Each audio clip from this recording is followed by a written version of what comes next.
സന്തോഷം. ഇത് പണ്ടും ചെയ്തിട്ടുണ്ട്, ഇനിയും ചെയ്യുമെന്ന് എനിക്കറിയാം. ഇന്നും കൂടുതൽ വ്യത്യസ്തതയൊന്നും ഞാൻ പ്രതീക്ഷിച്ചിട്ടല്ല നിങ്ങളോട് ചിരിച്ചതും ചില മാധ്യമങ്ങളിൽ ഞാൻ ഇന്റർവ്യൂ തന്നതും.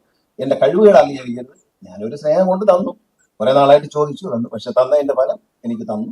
സന്തോഷം. ഞാൻ മന്ത്രിസ്ഥാനം കൂട്ട് പോയാലും നിങ്ങൾ തുടങ്ങണം എന്ന് ഞാൻ പറയുകയാണ്. ഇതാണ് വിരോധിപ്പിക്കാനും വിദ്വേഷിപ്പിക്കാനും എന്റെ ചോര വേണമെങ്കിൽ ഒരു പിച്ചാത്തിയതാ ഞാൻ മുറിച്ചു തരാം, കുടിച്ചോ. അല്ലാതെ വെറുതെ നടന്ന് എന്റെ പുറകെ നടക്കണ്ട. ഞാൻ ഇന്നിപ്പോ ഇതൊന്നും തരാതെ ഞാൻ രാജിവെച്ചു പോകുന്ന വിചാരിച്ചു, അത് നടന്നില്ല. അങ്ങനെയൊക്കെ ആഗ്രഹിക്കാൻ കൊള്ളാമോ? മന്ത്രിസഭയ്ക്ക് 5 ദിവസം 6 ദിവസം കാലം ഇലക്ഷൻ പ്രഖ്യാപിക്കാൻ മന്ത്രിക്ക് ഒരു വിലയില്ല, മന്ത്രിക്ക് ഒരു വിലയില്ല ഇലക്ഷൻ പ്രഖ്യാപിച്ചില്ല. അതുകൊണ്ട് അത്തരം സന്തോഷത്തിന് വേണ്ടി നടക്കണ്ട, അതൊരു നല്ല കാര്യമല്ല. അതുകൊണ്ടാണ് ഞാൻ ഇവിടെ ഒന്നും മിണ്ടാത്തത്. എനിക്ക് ആരോടും വിരോധം ഉണ്ടായില്ല. ഞാൻ മാധ്യമ പ്രവർത്തകരോട് വളരെ മാന്യമായിട്ട് സ്നേഹമായിട്ട് പെരുമാറുന്നു. പക്ഷെ കഴിഞ്ഞ 2 ദിവസമായിട്ട് എന്നോട് വളരെ മോശമായിട്ടാണ് പെരുമാറുന്നത്. സന്തോഷം. ഇത് പണ്ടും ചെയ്തിട്ടുണ്ട്, ഇനിയും ചെയ്യുമെന്ന് എനിക്കറിയാം. ഇന്നും കൂടുതൽ വ്യത്യസ്തതയൊന്നും ഞാൻ പ്രതീക്ഷിച്ചിട്ടല്ല നിങ്ങളോട് ചിരിച്ചതും ചില മാധ്യമങ്ങളിൽ ഞാൻ ഇന്റർവ്യൂ തന്നതും. എന്റെ കഴിവുകൾ അംഗീകരിക്കരുത്. ഞാനൊരു സ്നേഹം കൊണ്ട് തന്നു, കുറെ നാളായിട്ട് ചോദിച്ചു തന്നു, പക്ഷെ തന്നതിന്റെ ഫലം എനിക്ക് തന്നു. സന്തോഷം. നന്ദി. നമസ്കാരം. നമസ്കാരം. മന്ത്രിക്ക് ചെയ്യാം, മാധ്യമങ്ങൾക്ക് പറഞ്ഞുകൂടാ. ഇപ്പോൾ ഭാര്യയും ഭർത്താവും ഒന്നായതോടെ കുറ്റം മാധ്യമ പ്രവർത്തകർക്കായി. കഴിഞ്ഞ ദിവസം ഏറെ ഞെട്ടലോടെ ബ്രേക്കിംഗ് ന്യൂസുകളായിട്ട് മാധ്യമങ്ങളിൽ ഏറ്റവും പ്രധാനപ്പെട്ട വാർത്തയായിട്ട് നിന്നിരുന്ന വിഷയമാണ് KB ഗണേഷ് കുമാറിനെതിരെ സ്വന്തം ഭാര്യ ഉയർത്തിയിട്ടുള്ള ആരോപണങ്ങൾ.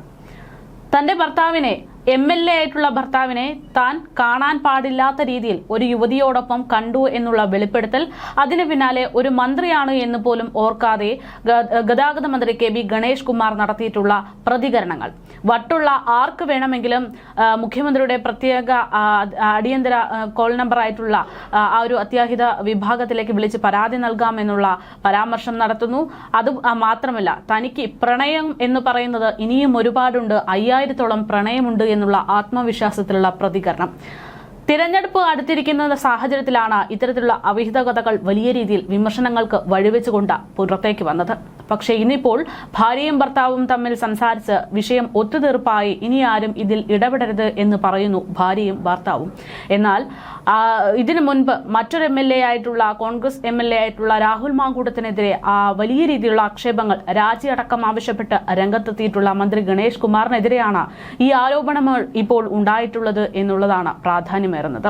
ഇന്നിപ്പോൾ പൊതുപരിപാടിയിലെത്തിയിട്ടുള്ള ഗണേഷ് കുമാർ മാധ്യമങ്ങളെ പഴിചാരുകയാണ്. നിങ്ങൾക്കൊപ്പം സൗഹൃദത്തോടെ നിന്ന് സൗഹൃദത്തോടെ ഇന്റർവ്യൂ ഒക്കെ തന്ന തന്നെ ഒരവസരം കിട്ടിയപ്പോൾ തിരിച്ചടിച്ചല്ലോ എന്നുള്ള ചോദ്യങ്ങളും പരിഹാസങ്ങളുമാണ് ഗണേഷ് കുമാറിന്റെ ഭാഗത്തു നിന്നുണ്ടായത്. അതാണ് നമ്മളിപ്പോൾ കേട്ടതും. എന്തായാലും ഇത്തരത്തിൽ വലിയ രീതിയിൽ ഗണേഷ് കുമാർ മുഖ്യമന്ത്രിയെ കണ്ടതിനു ശേഷം ആത്മവിശ്വാസത്തോടെ നെഞ്ചുവിരിച്ച് മുന്നോട്ടേക്ക് പോകുന്ന സാഹചര്യത്തിൽ സമൂഹ മാധ്യമങ്ങളിലും സോഷ്യൽ മീഡിയ പ്ലാറ്റ്ഫോമുകളിലും ഗണേഷ് കുമാറിനെതിരെ അതിരൂക്ഷമായിട്ടുള്ള വിമർശനങ്ങൾ നിൽക്കുന്നുണ്ട്. സാമൂഹിക പ്രവർത്തകയായിട്ടുള്ള അഞ്ജു പാർവതി പ്രഭേഷ് ഗണേഷ് കുമാറിനെതിരെ ആഞ്ഞടിച്ചുകൊണ്ട് മലയാളി വാർത്തയോട് സംസാരിച്ചത് ഇങ്ങനെ. ശരിക്കും പറഞ്ഞാൽ പണ്ടൊക്കെ ആണെങ്കിൽ പയ്യപ്പയ്യായിരുന്നു അല്ലേ, ഇപ്പൊ കാലം വളരെ ഈസി ആയിട്ടാണ് തിരിച്ചു മറുപടി കൊടുത്തുകൊണ്ടിരിക്കുന്നത്. നമ്മൾ അതായത് ഇരട്ടത്താപ്പുകൾ എങ്ങനെയാണെന്ന് കൃത്യമായിട്ട് കാണിച്ച് പോയിന്റ് ഔട്ട് ചെയ്യുന്നുണ്ട്. ഇവിടെ നോക്കൂ, നമുക്ക് അറിയാം, നമ്മൾ ഇതിനു മുമ്പ് സംസാരിച്ചുള്ള രാഹുൽ മാങ്കൂട്ടത്തിൽ, രാഹുൽ ഒരു അവിവാഹിതനായിട്ടുള്ള ആൾ ചെയ്തത് നല്ലതോ ശരിയോ എന്നല്ല നമ്മുടെ പോയിന്റ്. അവിവാഹിതനായിട്ടുള്ള ഒരാള് 2-3 പ്രണയങ്ങൾ ഉണ്ടായിരുന്നു, ഓക്കെ, ഗർഭചിത്രം, അങ്ങനത്തെ പ്രശ്നങ്ങളുണ്ടായിരുന്നു, കോടതിയിൽ കേസുമാണ്. അപ്പോഴും അങ്ങനത്തെ പ്രശ്നങ്ങൾ ഉള്ളപ്പോൾ പോലും അദ്ദേഹത്തിന്റെ ആ ഒരൊറ്റ കാര്യം വെച്ചിട്ട് ഇവിടെ രാഷ്ട്രീയമായിട്ട് മുതലെടുപ്പ് നടത്തിയിട്ടുള്ളതാണ് CPM എന്ന പാർട്ടി, ഇടതുപക്ഷം. അന്ന് തന്നെ അതിനെതിരെ ശക്തമായിട്ട് രംഗത്ത് വന്ന ആളാണ് ഈ ഗണേഷ് കുമാർ അല്ലെ. ഇയാളുടെ കാര്യം എന്താന്ന് വെച്ച് കഴിഞ്ഞാൽ, ഇപ്പൊ ഗണേഷ് കുമാർ മാത്രമൊന്നുമല്ല, നമ്മൾ പറയും ഇപ്പൊ MLA ആണ്, അന്നും രാഹുൽ മാങ്കൂട്ടത്തിന്റെ പറഞ്ഞ പൊതുപ്രവർത്തകനാണ്, അപ്പൊ ധാർമ്മികത വേണം, റോൾ മോഡൽ ആയിരിക്കണം എന്നാണ്. അപ്പൊ ഞാൻ ചോദിക്കുന്നത്, മന്ത്രിയാണ്, കേരളത്തിന്റെ ഗതാഗത വകുപ്പ് മന്ത്രിയാണ്, എന്ത് ധാർമ്മികതയാണ് ഇയാൾക്കുള്ളത്? അത് പരസ്യമായിട്ട് എന്നിട്ട് ഒരു ഉളുപ്പില്ലാതെ അയാളൊന്ന് സംസാരിക്കുന്നുണ്ടല്ലോ. 5000-ഓളം പ്രണയം നല്ലതല്ലേ, ഇതൊക്കെയാണോ പ്രണയം എന്ന് തൊട്ടാണ് ഞാൻ ചോദിക്കുന്നത്. ഈ ഒരു വേലിച്ചാട്ടത്തിന് പ്രണയം എന്നുള്ളൊരു പേര് വന്നത്, പ്രണയം എന്നൊക്കെ പറഞ്ഞു കഴിഞ്ഞാലേ അതൊരു ബ്യൂട്ടിഫുൾ ആയിട്ടുള്ള നിർവചനമാണ്. അതിങ്ങനെ ഭർത്താവില്ലാതെ നമ്മളെ പട്ടാളം പുരുഷന്റെ ഇല്ലാതിരിക്കുമ്പോ ഭഗീരഥൻ പിള്ള സരസ്വതി ചേച്ചിയുടെ അടുത്ത് പോയി സെറ്റപ്പ് ഉണ്ടാക്കുന്നതല്ല പ്രണയം. പ്രണയത്തിന് പ്രണയം എന്നുള്ള വാക്കാണ് ഇവിടെ ഉപയോഗിച്ചിരിക്കുന്നത്. 5000-ഓളം പ്രണയങ്ങൾ ഉണ്ടായിരുന്നു. ഇപ്പൊ ഒരു കാര്യം ഉറപ്പല്ലേ, നമ്മളെ ഓൾ ഇന്ത്യ മെഡിക്കൽ സയൻസ് നമ്മുടെ ഇത് വന്നില്ല എങ്കിൽ പോലും എയിംസിൽ വേണ്ട, പക്ഷെ എന്ത് വരും, എയ്ഡ് സെന്റർ മിക്കവാറും ഉണ്ടാവാനുള്ള എല്ലാ സെറ്റപ്പും ഉണ്ടാക്കി വെച്ചിട്ടുണ്ട് അല്ലെ.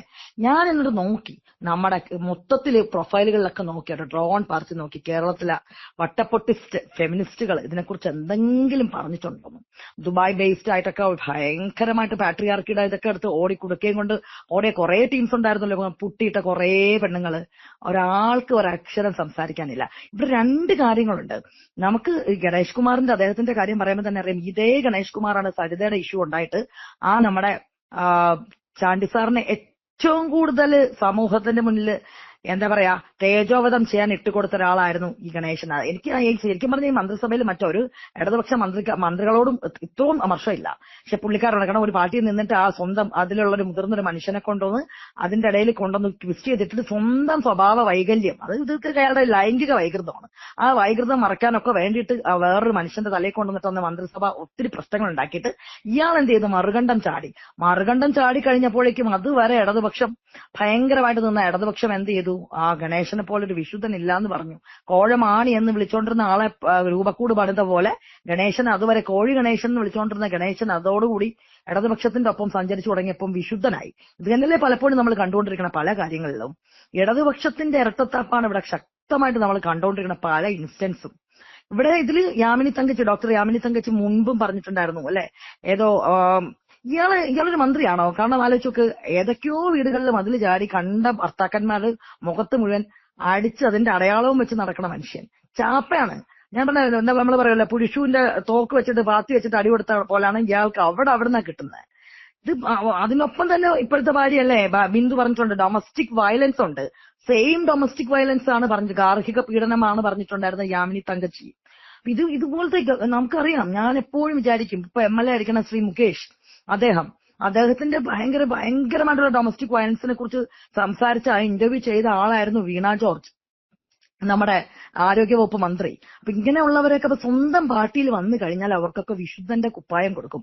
അപ്പുറത്തെ പാർട്ടിയിൽ എന്തെങ്കിലും ചെയ്തു കഴിഞ്ഞു കഴിഞ്ഞാൽ അത് വളരെ വലിയൊരു പ്രശ്നമാക്കി മാറ്റുന്ന ഇടത് അപചയം, ഇടത് എന്താ പറയാ, എനിക്ക് തോന്നുന്നു ഈ ചിന്ത ഒരു മുദ്രാവാക്യം വിളിച്ചിട്ടുണ്ടായിരുന്നല്ലോ അപ്പടില്ലാത്ത നേരത്ത് അല്ലെ, ഈ ഗണേഷ് കുമാർ. കാരണം റോൾ മോഡൽസ് ഒക്കെ ഇതൊക്കെ ആയിരുന്നല്ലോ. അപ്പം PK ശശി പാർട്ടി മാറി അപ്പുറത്തുനിന്ന് പാർട്ടിയിൽ നിന്ന് പുറത്താക്കി കഴിഞ്ഞ ഉടനെ തന്നെ പാർട്ടിയിൽ ഒരാൾ പറഞ്ഞിട്ടുണ്ടായിരുന്നല്ലോ, പാർട്ടി ഓഫീസുകളൊക്കെ അനാശാസ്യ കേന്ദ്രങ്ങളായിരുന്നു ആക്കി മാറ്റിയെന്ന്. അപ്പം നമ്മുടെ കൂടെ പാർട്ടിയിൽ PK ശശി നിൽക്കുമ്പോൾ അനാശാസ്യ കേന്ദ്രത്തിന് നമ്മൾ എന്താ പേരിടുക? അത് പാർട്ടി ഓഫീസാണ്. അവിടെ പുരോഗമന നവോത്ഥാനങ്ങളൊക്കെയാണ് നടക്കുന്നത്. പാർട്ടീനെ എന്തെങ്കിലും കുറ്റപ്പെടുത്തിയിട്ട് ഇപ്പുറത്തേക്ക് പോകുന്നു അല്ലെങ്കിൽ ചാടുന്നു എന്നല്ല, പാർട്ടി പുറത്താക്കപ്പെട്ട് കഴിഞ്ഞാൽ ആ സ്വന്തം പാർട്ടി എന്താണ്, അനാശാസ്ത്ര കേന്ദ്രമാണെന്ന് ഒരു ഉളുപ്പില്ലാതെ പറയുന്നവരാണ് ഇടതുപക്ഷ അടിമകൾ. ഇത്തരത്തിൽ വലിയ ആക്ഷേപങ്ങളും പരിഹാസങ്ങളും ഗണേഷ് കുമാറിനെതിരെ ഉണ്ടാകുന്നുണ്ട് എങ്കിലും ഇന്ന് പൊതുപരിപാടിയിലെത്തിയ ഗണേഷ് കുമാറിന് വലിയ ഗംഭീര സ്വീകരണമാണ് ഉണ്ടായത്.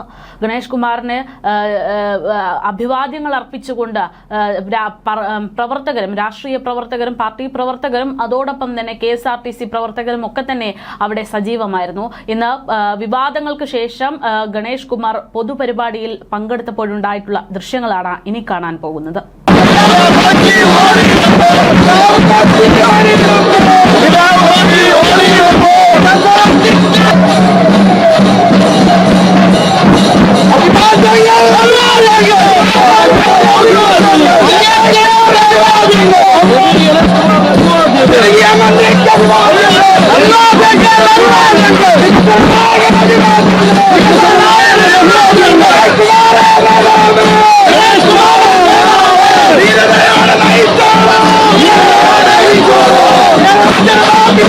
Yeah!